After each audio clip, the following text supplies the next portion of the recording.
Jadi gini, kemarin sudah saya kasih PR bahwa saya sudah memberikan kerangka, kita akan membuat sebuah catatan buku lah ya, bahwa pentingnya kita itu mengetahui bagaimana cara mengelola minimarket mulai dari persiapan sampai dengan bagaimana cara bertahan gitu ya.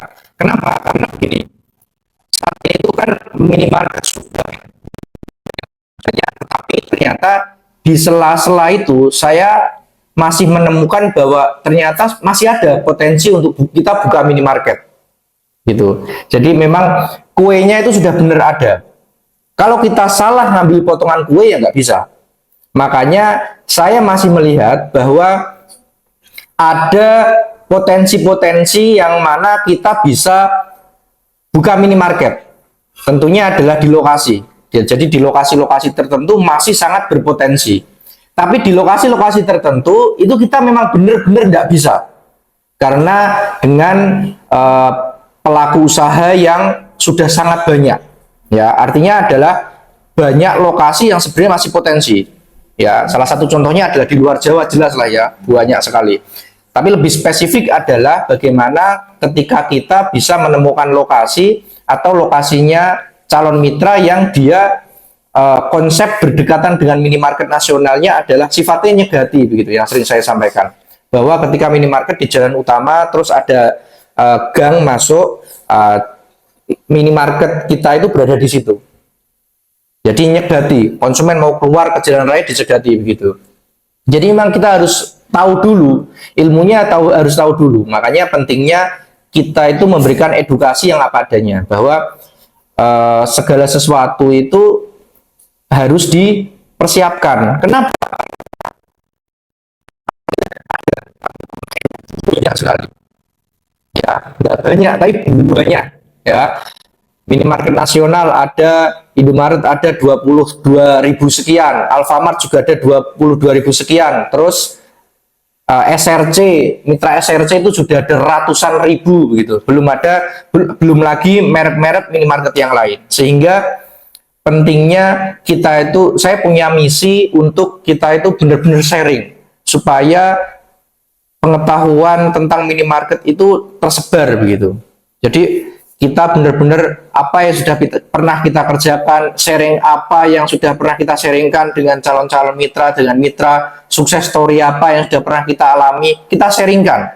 Kita rangkum menjadi sebuah buku, terus nanti kita sebarluaskan. Jadi kita jual kalau perlu. Ya, benar-benar ini kita kasih untuk umum gitu.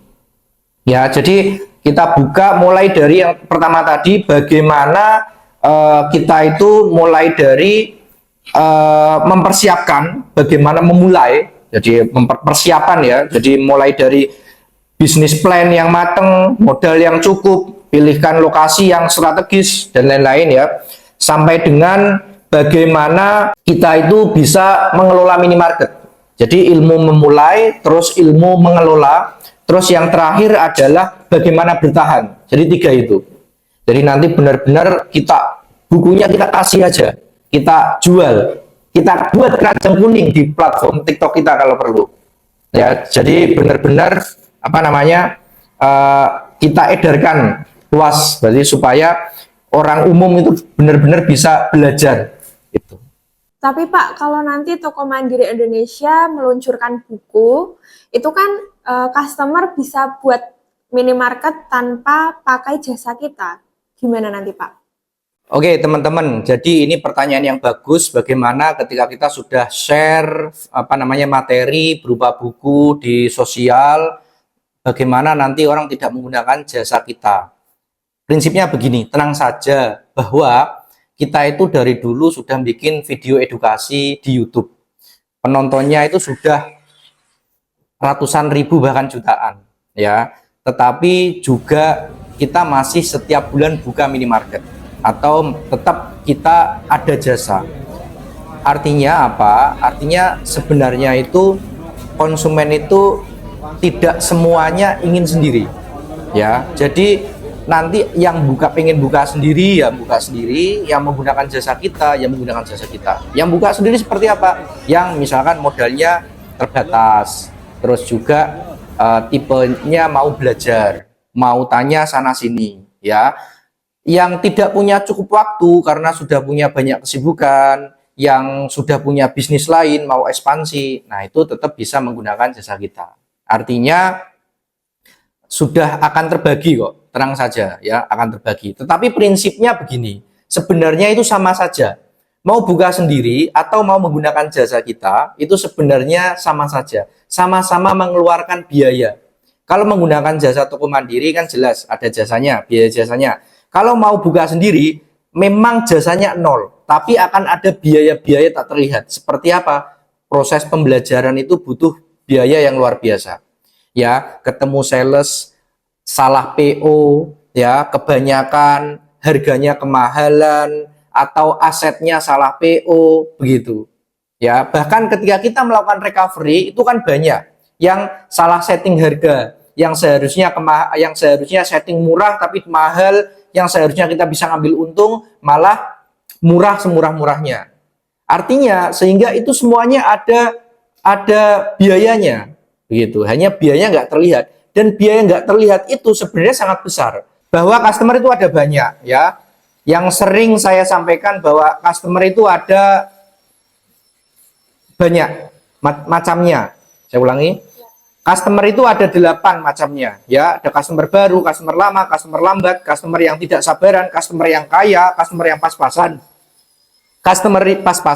customer yang pilih-pilih, customer yang ragu-ragu, ya. Kalian mesti juga tahu, customer baru apa yang diinginkan? Customer lama? Customer lambat? Customer yang tidak sabaran? Customer yang kaya? Customer pas-pasan?